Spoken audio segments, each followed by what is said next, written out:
naw réew ma des na ko daal di yaatu suñu mu gën a yaatoo dañ daal ñëw itam si ki nga xam ne que moo di Abdou Mbow bi nga xam ne itam jàpp na ni motion de censure bi dara mënu ko fànk exactement démb ki nga xam ne que moo di Ousmane Sonko jàpp na ni li nga xam ne que moo di motion de censure bi suñuy xool nag du am fii Sénégal exactement mu nekk benn mbir boo xam ni itam ñu bëri doon laaj ana fan la Ousmane Sonko daal di war a mën a jaar pour tere li nga xam ne que moo di boobu de motion de censure à la grande surprise de tout le monde ñu gis ni ki nga xam ne que moo di Ousmane Sonko mu daal di jàll à l'étape supérieure maanaam ñëw si boobu de jëm si wàllu wu ni mel exactement alors avant da nga koy daal di dox ak ki nga xam ne que moo di Abdou Mbow ñu bëri daal ko tuddee exactement peut-être le rataraayu national démb def na li nga xam ne que moo di sorti par rapport ak wàllu wu ni mel avant mu doon benn piège bi nga xam ni itam peut-être gis nañ ko si le régime en place. Peut-être ñu daal di war a mën a li nga xam ne que moo di justement contrer boobu de li nga xam ne que moo di motion de censure en déposant une session extraordinaire pour Assemblée nationale daal di def focus si wàllu wul mel parce que fii ak li nga xam ne que moo di le 12 motion de censure bi mënagul jàll parce que le président Diomaye a convoqué une session extraordinaire alors naka daal di jàngatee dualité bu ni mel concrètement. oui xam nga am na Abdou Mbow dafa wax bu am solo. boo leen fàttaliku dafa ne. ci ñoom combat bu ñu jëm. foog mu am ku ngembam di tàkk suuf. politiquement. donc encore une fois démb Ousmane Sonko et le président Diomaye wane nañu encore une fois ni que politiquement parlant. donc ils sont au-dessus donc des Abdou Mbow et compagnie. parce que ku dem bay déposer une motion de censure pour tas un régime ou bien tas le gouvernement de Ousmane Sonko ñoom ñu répliquer autrement purement politique tu vois alors donc loolu dafa am solo trop donc le fait que ñu rassurer les Sénégalais parce que dama ne man gisuma la pertinence de déposer une motion de censure ci un régime boo xamante ne defagul sa 6 mois nga ne da ngay déposer une motion de censure boobu benn la ñaareel bi man gisuma la pertinence de cette motion de censure bu mu Abdou Mbow déposer en sachant que yow dans 10 jours wala une semaine dañuy tas Assemblée nationale bi c'est quoi la pertinence alors yow da nga bloqué un projet de loi da nga ko bloqué nga jubilé yaakaar ni da nga am ndam tu vois alors ñu ne la dans un état le dernier mot revient au président de la République ay experts électoraux ñu bëri daanoo nañ ko wax ay borom xam-xam yu màcc daanoo nañu wax ni que le dernier mot revient toujours au chef de l'État te loolu moo am loolu la wane démb maintenant quand vous voulez déposer une motion de censure contre son premier ministre vous voulez que moom en tant que président de la République il croise les bras non loolu mënul nekk loolu mënul nekk. c'est évident nga jàpp ni. même Madiambal Diagne sax bu bañ boo xamante ne dafa détester ce régime là. au moins le titre du jour qu'il a fait voilà. il reconnaît que le président du seetaan mukk ñuy faagaagal son premier ministre moo tax Madiambal Diagne bind ni ku weddi gis na ni démb ni que Diomaye mooy Sonko. Sonko mooy Diomaye. ku weddi laa la wax ku weddi. ku weddi. bés ñi ci dëmb gis nga ni que Diomaye moo Sonko mooy Diomaye parce que le président de la République ne laissera jamais je dis bien jamais quelqu'un dissoudre son gouvernement parce que gouvernement bi moom président de la République moo ko installé moom moo installé un premier ministre bi créer une liste dresser une liste de ministres soumettre ko moom mu valider donc le gouvernement c'est pas le gouvernement de Sonko seulement c'est et le gouvernement de Sonko et le gouvernement du président de la République. Maintenant, vous voulez qu'en tant que chef de l'État, qu'il laisse Abdou Mbow et ses compagnons dissoudre son gouvernement. Lui, le président de la République. Non, il ne va pas le faire. Non, c'est une affaire purement politique. Ça se règle dans la toile politique. Point. Jarul bruit. Wa Benno Bokk Yaakaar. Nee naa la attention. Bu fekkee Sénégalais ñu ngi fàttaliku wax naa la fii. boo gagné bataille il n'est pas dit que tu as gagné la guerre. yaa ngi fàttali ko samay wax. dama ne amaana nit nga gagné un combat wala nga gagné une bataille. mais pareil nga jàpp ni que yow tu as gagné toute la guerre entière. c'est ce que ñoom Abdou Mbow ont fait quand tu es tellement gourmand.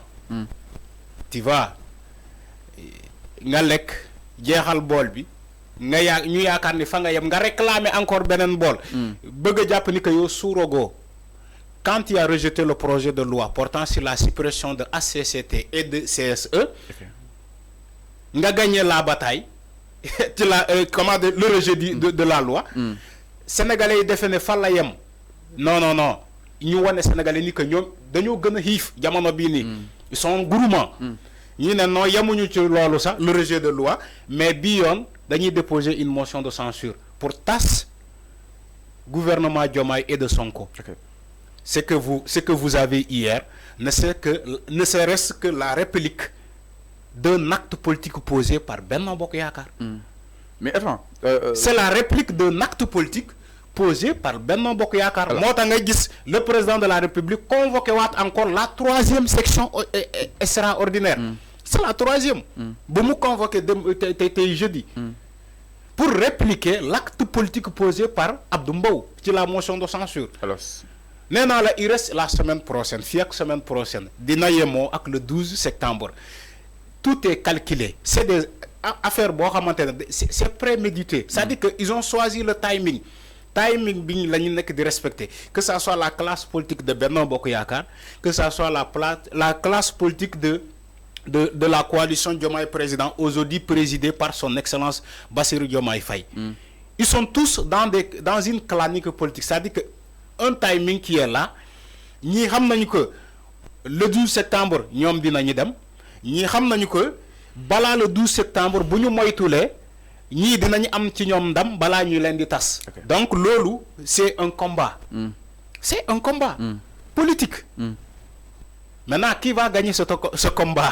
Moi, je n'aimerais pas dire au commandant à l'avance, mais je sais que une motion de censure ne sera jamais votée dans ce pays. Comme Ousmane Sonko l'a dit. Je ne sais pas que Ousmane Sonko l'a dit non.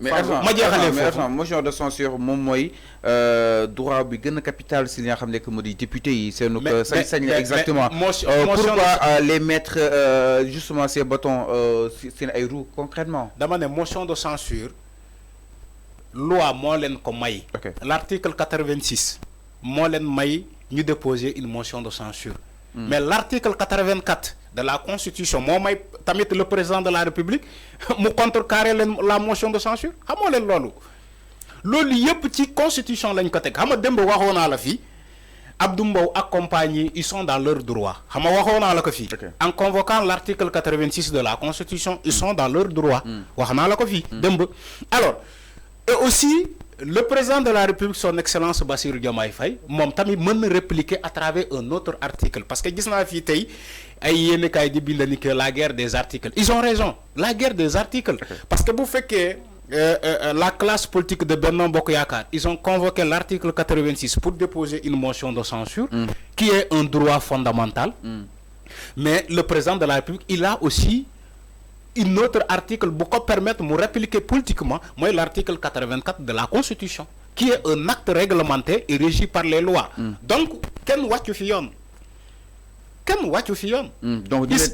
Donc, jamono jëf ñu koy teg ci raay bi. ñu koy teg ci raay bi. Alors, de progresser, il s'agit des actes politiques posés partout. Donc, par les deux camps. Maintenant, il reste à voir dans la faisabilité qui va remporter ce combat. Alors, exactement. Donc, le président de l'Assemblée nationale nak mom jël na acte bobu de li nga xamné ko modi décision bu le président Bassirou Diomaye Diakhar Faye da di gaw tidji ben session extraordinaire ni ki li nga xamné ko modi jeudi bi si li nga xamné ko modi ay points yu ko gëna fasantuko bokk na si li nga xamné ko modi la déclaration politique générale Ousmane Sonko. À son tour, le président Amadou Mame Diop mu daal di convoqué jamono ji en urgence li nga xamné que modi si député exactement. Donc nak mën nañ japp ni avant yëf yi mi xaw penché wu si kanam li nga xamné que modi wa Pastef ak Diomaye et compagnie. Est-ce que les autres auront justement des armes juridiques pour en sortir ñom Abdou Mbow et compagnie?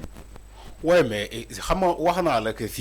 c'est la guerre des articles. Est-ce que ça bi amatine lu ñu mëna sukkandiku? Non, il s'agit pas de ñom ñu am lu comment gagner combat bobu. Dama né le dernier mot va revenir au président de la République. Ki ko xamul yo xamoo état. L'état est fort.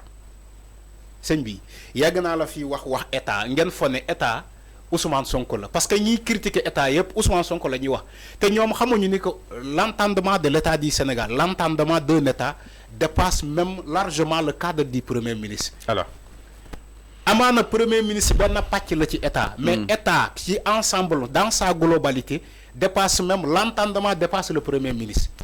maa ngi gis ay nit ay politiciens di attaquer Ousmane Sonko non patati sa sortie créé na encore que c'est pas Ousmane Sonko c'est l'état du Sénégal.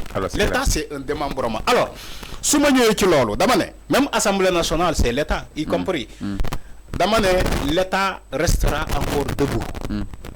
Et le dernier mot va revenir toujours au président de la République. Même avec cette motion de censure qu'il parle. Un jour, j'étais détaillé la motion de censure fii ci plateau bi dama la ne motion de censure boo ko déposé ba pare boo ko voté ba pare tous les lois votées à l'Assemblée nationale ne sont pas appliquées du tic au tac. Il faut que ngeen xamul loolu.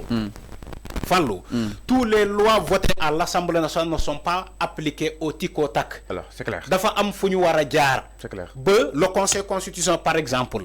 Le Conseil constitutionnel, qui est aujourd'hui le garant de la Constitution, boo voté loi Assemblée nationale, dafay jaar ba Conseil constitutionnel, dafay jaar ci président de la République mu promulguer ko, publier ko dans le journal officiel de l'État, ñu ne la léegi mën nga leen appliquer loi boobu.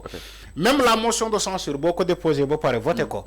Supposons que nga gagné ko. Supposez que nga gagné ko.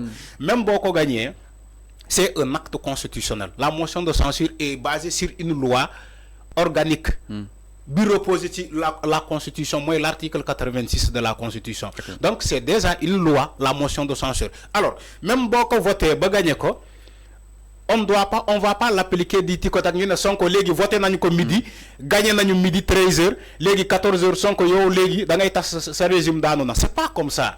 Même la motion de censure boo ko gagné il faut que ñu expliquer ko Sénégalais pour ñu comprendre une affaire de justice juridique, c'est du droit. C'est du droit. Je crois que mon ami le juriste Mbaye Cissé ñu ngi seetaan Mbaye yow xam nga mu baax li may wax Mbaye Cissé. Alors c'est pas comme ça qu'on dissout un gouvernement. C'est pas comme ça. Il faut des choses fondamentales yoo xamante ne dañoo basé wu ci la constitution et reconnu partout à travers les démembrements de cette constitution là. Quand je parle de démembrement de la Constitution, je parle du Conseil constitutionnel. Alors, c'est clair. Donc il faut que ñu xam Abdou Mbow ma jeexalee foofu ma jeexalee foofu xam nga Abdou Mbow. non ñu ñëwaat si moom enfin. non xam nga tey édition spéciale la dina yaatu dina gën a yaatu. xam nga Abdou Mbow. Abdou Mbow dafa am ñu koy waxal defal lii ak lii. non loolu dina si ñëw muy Macky Sall Abdou Mbow ndeysaan seetaan naa ko démb ci faram fàccee. xam nga Abdou Mbow. Il prend le combat de Macky Sall contre Ousmane Sonko. Di ko xeexee. Non, nous y reviendrons, Alpha. Tu vois, mais Abdou Mbow ne maîtrise pas le terrain. Ok, pour ne pas gagner le sujet, bon, non, d'un signal exactement par rapport à Guadeloupe. Donc, je vais vous c'est une émission qui est le truc de matinal. Alors, nous avons dit justement du côté de la